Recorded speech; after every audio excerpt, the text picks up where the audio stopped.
Welcome back to Mornings at Homestead. We are going to be making homemade breadsticks, which is not something that's real common for people to make, but they are super easy.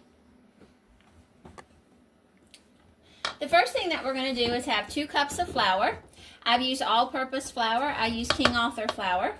Then we're going to have 1/2 teaspoon of salt, 1/2 teaspoon of basil, and 1/2 teaspoon of oregano, and 2 1/4 teaspoons of yeast. This is also a packet. If you buy packets, you can use just 1 whole packet, and that will be 2 1/4 teaspoon. We're going to mix this up, and then we're going to make them with some water.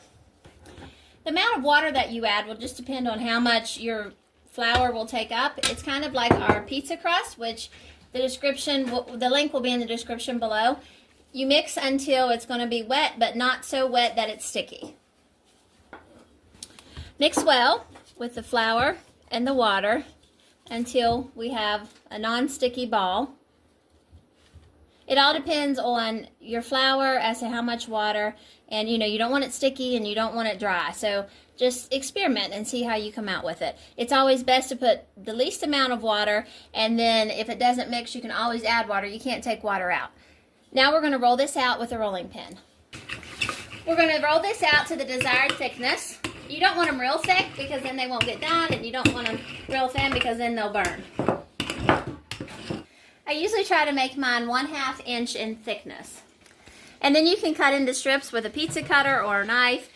If you wanted it to look good, you would need to take the edges off. Ours is for our supper table, so it doesn't matter how they look. We just cut strips,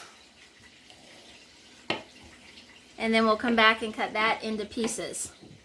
These need to go onto a grease sheet, and then they need to wait for 20 minutes before we do anything else with them.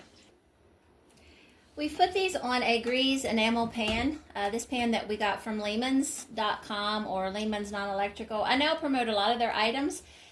We don't get any feedback or anything from them, but I just feel it's a good company, and they've always treated us fairly. So when I buy something from them or have something, I don't mind to share that with my viewers. These are a little close together, so they're probably going to stick together as they bake. But this is our last pan, so we're just going to have to let that happen, and then we'll tear them apart as we're done. After they've rose for about 20 minutes, we are going to have this mixture of butter and garlic, and we just brush them with that before they get popped into the oven. They're going to bake in the oven for 15 to 20 minutes depending on your oven heat. It's 375, but ovens heat differently. It all depends on how they do that. It could be up to 25 minutes. You just want to continuously check the bottoms to make sure they don't burn.